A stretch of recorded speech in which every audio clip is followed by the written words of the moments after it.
Welcome back to the channel. Today I thought we could take a look at some 1960s fashion, and this clip says it's fashion from 1969 and it's BIBA. I took a little look and some of it definitely looks BIBA. It looks as if it's in one of the shops, but I want you to look with me at the second bit because I'm not convinced, but again, there'll be someone that might actually be able to shed some light. Second part though, it doesn't look very BIBA to me and it doesn't look like something Bárbara Hulanicki would do. Before I start, if you don't know about BIBA, then you have to research this shop. They were trailblazers in fashion. Barbara started it in really the beginnings in the 50s, and then it really got started in the 60s, and then it was at its peak in the 70s in London. There were outlets all over Europe and America.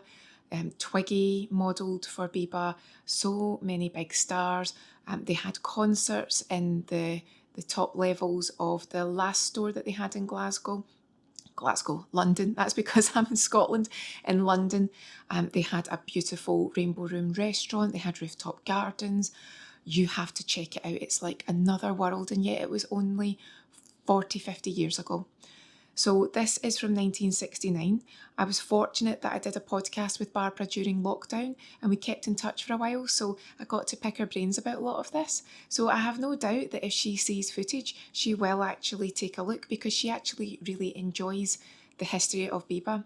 It's still in an incarnation of some sort at the moment. You can buy BIBA, but Barbara's not had any associations since the late 70s, early 80s. And then finally, what I think is fascinating about all these videos is not just the clothing, but just soaking up a little bit of that atmosphere about the time.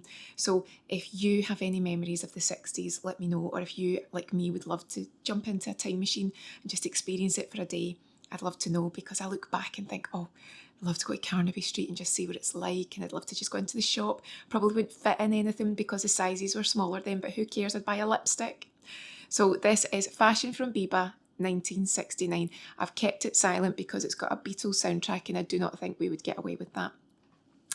So we've got our three models here. Nice people walking past the shop. Look at all the little mini skirts. And there they are posing up a storm. Look at their tights. We've got quite metallic, almost like waistcoat dresses. I love the hair. Oh, look at that. So we've obviously got a style here. It's a lot of lilac. It's such a thin trouser, but again, we're moving into, you can tell it's moving into the 70s because we've got a bit of a flare. Look at the coat. She did beautiful sort of Art Deco, 1920s, 30s inspired. Wow, look at the colour. It's like it's not quite a mustard, like an ochre colour. Oh, very clever. Bit of camera trickery. That jacket though, I actually think there's a Man About the House clip too. I am sure that when you look at a lot of 60s and 70s sitcoms and films, there's a lot of BIBA in them too. And look at the button-up skirt. This looks like a very 60s look, but again, we're moving into the 70s. Is that an all-in-one suit? But it gives me David Bowie vibes. And look at her hair. The makeup's very contemporary. It doesn't look extremely 60s, but it's got the really low 60s belt. This is the bit that I am not convinced is BIBA. It's a British tea, I'm going to say an advert, like an in-store event, and it's just the Union flag.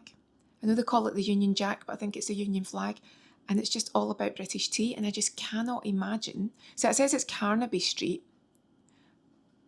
I can't imagine Barbara having an association with this, so I'd love to know. Look at the 60s bikini though. It was the low cut but wide bikini bottoms that was really in fashion. And I've heard people say that they weren't very comfortable in the 60s and they still had a lot to do with creating the really comfortable versions we know now. Unless you agree that there is no such thing as a comfortable bikini, I'd love to know. But I still love how 60s she looks. Love the way she's got the scarf as a bandana. There's a lot of flag going on. And they've obviously said to her, keep moving. And they've got people looking through the window. And it's fascinating. I'll stop that there. It's just fascinating to see how it would have been back in those days. A lot of window displays, like live window displays, which you still get now, but you don't get that as much. It's not as much of an event now, but back in those days, they would say whatever big department store was changing the window and it was an event. The last time I remember someone being in a window that was a huge event was when Kate Moss did Topshop, and I think that was about 15 years ago, and that was in Oxford Street, and they dropped down the curtain and she's there and she's posing and she's got her new range. I can't think of any other event that would create that much drama and that much intrigue and get an audience there, get a crowd there. So let me know what you think. That was just a little touch of 60s BIBA with something to do with Carnaby Street and a British tea promotion. I'm not sure about the association, but I still loved it. Super 60s. So let me know what you thought, what you would love to react to, if there's any eras that you just think, oh, take me back. I'd love to go shopping then. I'd love to know. So have a great day and I'll see you again soon.